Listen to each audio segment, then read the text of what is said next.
2026 சட்டமன்ற தேர்தல் மொத்தமாக தமிழ்நாட்டின் அரசியல் வரலாற்றை புரட்டி போட்டியிருக்கின்றன. திமுக கூட்டணி கட்சிகளை இழுத்து தாவேக ஆட்சி அமைத்திருப்பதால் அந்த வெற்றிடத்தை நிரப்பிட வேண்டிய கட்டாயம் திமுகவிற்கு ஏற்பட்டுள்ளது.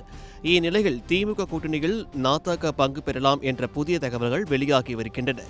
நாம் தமிழர் கட்சி தொடங்கியது முதலே அனைத்து தேர்தல்களிலும் தனித்து நின்றுதான் போட்டியிடுகின்றன. இதுவரை கூட்டணி வைத்து தேர்தலை சந்திக்காத கட்சியாக நாதாக வலம் வருகிறது.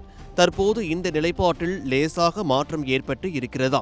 சமீப காலமாக திருமண விழாக்களில் சீமானுடன் திமுக தலைவர் ஸ்டாலின், எதிர்க்கட்சித் தலைவர் உதயநிதி ஸ்டாலின் நெருங்கி பேசியதன் பின்னணி இதுதான் என்று அரசியல் வட்டாரங்களில் பேச்சு எழுந்துள்ளது. ஆனால் நாம் தமிழர் கட்சியின் மாநில கொள்கை பரப்பு செயலாளர் இடும்பாவனம் கார்த்திக் இதை அடியோடு மறுத்துள்ளார். இது குறித்து சமீபத்திய பேட்டியில் நாம் தமிழர் கட்சி எப்போதுமே தத்துவார்த்த ரீதியாகவும் கொள்கை ரீதியாகவும் திராவிட மற்றும் தேசிய கட்சிகளுக்கு மாற்றாக உருவெடுத்த ஒரு தனித்துவமான இயக்கம். தேர்தல்களம் என்று வந்துவிட்டால் மாற்று அரசியல் பேசும் அண்ணன் சீமான் எப்போதும் தனித்தே களம் காண்பார் என்பது கடந்த கால வரலாறு. இப்படி இருக்கையில் தாவேகாவை வீழ்த்த திமுகவின் தயவை நாட வேண்டிய அவசியம் எங்களுக்கு எள்ளளவும் இல்லை.